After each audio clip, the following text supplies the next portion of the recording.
किसी ऐसी मानसिक बीमारी से ग्रस्त हैं या संभवतः शारीरिक बीमारी से जिसका असर, जिसका दबाव उनके दिमाग पर जा रहा हो, उस पर चर्चा होनी चाहिए और ये जिम्मेदारी उनकी पार्टी की बनती है। और एक बिहारी होने के नाते बिहारियों का अधिकार है इस बात को जानने का कि क्या गलत है हो रहा है हमारे मुख्यमंत्री के साथ, क्यों इस तरीके से रह रहकर उनके स्वास्थ्य को लेकर बाहर में अफवाहें सामने आ रही हैं। और अगर उसमें 1% की भी सच्चाई है तो सिर्फ राजनीतिक लाभ के लिए इन बातों को छुपाए जाना और एक व्यक्ति को बीमारी में और ढकेलते जाना कहीं से भी जायज नहीं है। उनके आसपास के उनके शुभचिंतक जितने भी हैं, मैं उनसे आग्रह करूंगा भाई, अगर जरूरत है तो इलाज कराएं।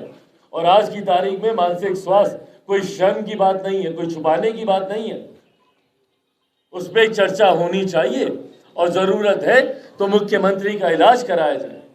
और आज के लोग, अगर उनके पार्टी के लोग ऐसा नहीं करते तो मैं केंद्र सरकार से मैं मांग करता हूं कि बिहार में राष्ट्रपति शासन लागू करे और मुख्यमंत्री को हर संभव मेडिकल सेवा जो उनको देने की जरूरत है उनको दी जाए। इस तरीके से एक व्यक्ति को आप बीमारी में और नहीं ढकेल सकते।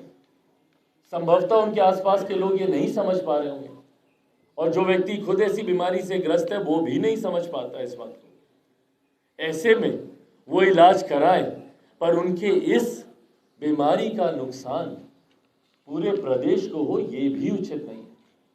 आज की तारीख में जब चर्चा हम लोगों को आर्थिक सर्वेक्षण पे करनी चाहिए, जब देश को इस बात की, हमारे प्रदेश को इस बात की चिंता करनी चाहिए कि मात्र 7% लोगों पर इस सर्वेक्षण के आधार पर पूरा प्रदेश शर्मसार हुआ है। और राष्ट्रीय ही नहीं अंतरराष्ट्रीय स्तर पर जिस तरीके से बिहार और बिहारियों को अपमानित होना पड़ा, हम सब बिहारी हैं और हम सब के परिचित कहीं ना कहीं दूसरे राज्यों में, दूसरे देशों में रहते होंगे। उन लोगों ने जिस तरीके से फोन कर मुख्यमंत्री के द्वारा दिए गए विधानसभा और विधान परिषद उनके बयान से बिहारियों की छवि को जो नुकसान पहुंचा है, जिस तरीके से हम लोगों का मजाक देश के दुनिया के सामने बना।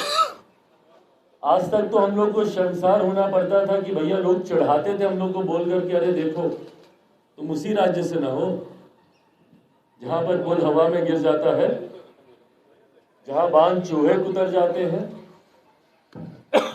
जहां के मुख्यमंत्री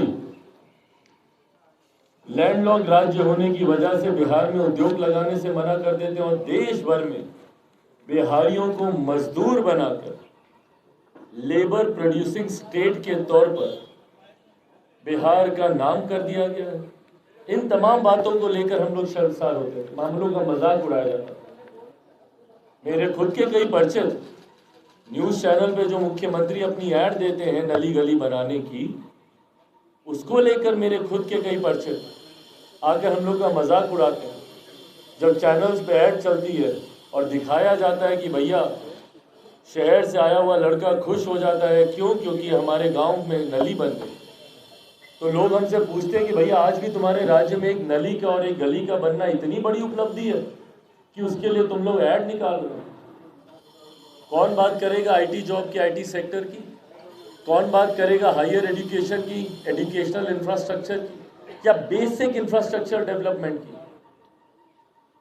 पर आज तो उन सारी बातों को पार करते हुए जिस तरीके से हम बिहारियों का मजाक मुख्यमंत्री नीतीश कुमार जी के निंदनीय, अशोभनीय, अश्लील बयान की वजह से जिस तरीके से आज हम लोग का मजाक उड़ाया जा रहा है, इसकी कल्पना कम से कम किसी बिहारी ने नहीं की। हम लोगों ने जिंदगी में कभी नहीं सोचा था कि हमारे प्रदेश का और हमारे प्रदेश का मुख्यमंत्री, भाई जो प्रदेश अपने संस्कारों के लिए जाना जाता है, हम उस प्रदेश से आते हैं जहां पर हम अपने पिता के सामने नजरें मिलाकर बात नहीं करते। हम लोग उस प्रदेश से आते हैं जहां दिन में 4 बार अपने माता पिता दादा दादी के घर से निकलते, घर घुसते वक्त हम लोग पाँव छूते हैं। हम लोग उस प्रदेश से आते हैं जहां घर के बड़े जब तक खाते नहीं हम लोग बैठते नहीं हैं। हम उस प्रदेश से आते हैं जहां छोटे बच्चों तक को आप करके हम लोग बात करते हैं, बेटा आप खाइएगा, आप खा लिए। उस राज्य का मुख्यमंत्री इतनी अश्लील भाषा का इस्तेमाल बिहार की विधानसभा में करते हैं। और एक बार के लिए भैया हम मान लेते हैं, क्योंकि आज मुख्यमंत्री अपनी ही निंदा कर रहे हैं अपने बयान को लेकर, खुद बोल रहे हैं कि हमको शर्म आ रही है, माफी मांग रहे हैं, पर नहीं, ये कोई हल्के में दिया गया या जुबान फिसलने वाला ये बयान नहीं। अगर ये बयान होता तो पुनः इसको विधान परिषद में दोहराया नहीं जाता। ये सोचा समझा बयान, और वो इस बयान को मानते थे कि वो सही बोल रहे हैं। भाई वो समय था ना उनके पास अपनी गलती को समझने का, विधानसभा से विधान परिषद में जाते वक्त। और विधान परिषद में तो और बुरे तरीके से बोला गया ये बयान है। विधानसभा में तो फिर भी उन्होंने कुछ कवर अप करके अपने बयान को कहा। विधान परिषद में तो जिस एक्सप्लिसिट वे में उन्होंने इस बयान को दिया है, आप सुन नहीं सकते ये बयान। कल सोचिए हमारी परिस्थिति घर पर। भाई हम राजनीतिक परिवार से आते हैं, हर कोई, हमारी माँ बहनें, हर कोई जानता है कि राजनीति में क्या चल रहा है। हम लोग एक कमरे में बैठकर इस बयान पे हम लोग चर्चा नहीं कर पाए।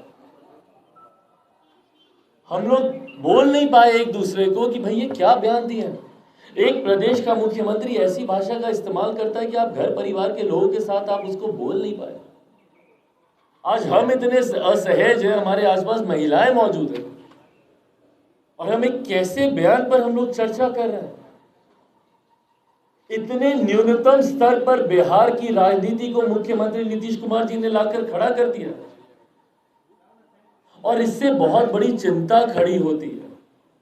देखिए आज तक मैंने मेरे मुख्यमंत्री नीतीश कुमार जी के बारे में कभी कोई व्यक्तिगत टिप्पणी नहीं किया, पर आज एक बिहारी होने के नाते और एक ऐसा व्यक्ति होने के नाते जो संभवतः मेरे पिता की उम्र के हैं, बुजुर्ग हैं, उनको लेकर मेरी चिंताएं हैं।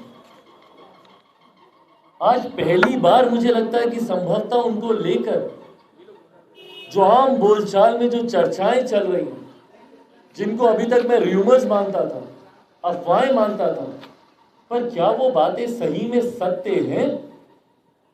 क्या सही में उनकी स्वास्थ्य को लेकर, मानसिक शारीरिक मुझे नहीं पता, पर क्या चिंता होनी चाहिए?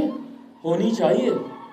इनके इस बयान से साफ जाहिर है कि संभवतः वो किसी एक ऐसी बीमारी से ग्रस्त हैं जिसका इलाज उनको कराना चाहिए। और ये चिंता मेरी जितनी मेरे मुख्यमंत्री को लेकर है व्यक्तिगत तौर पर, उतनी ही चिंता मेरे प्रदेश को भी लेकर है। भाई हम अपने प्रदेश को एक ऐसे व्यक्ति के हाथ में नहीं छोड़ सकते हैं जिनका मानसिक स्वास्थ्य ठीक नहीं है। और ये मैं किसी नेगेटिव वे में नहीं कह रहा हूं, मेरे शब्दों को गलत वे में ना लिया जाए। मैं किसी को चिढ़ाने के लिए, किसी को हीन भावना से, और आज की तारीख में भैया मानसिक स्वास्थ्य को लेकर चर्चाएं शुरू हुई हैं, और ये होनी चाहिए, ये छुपा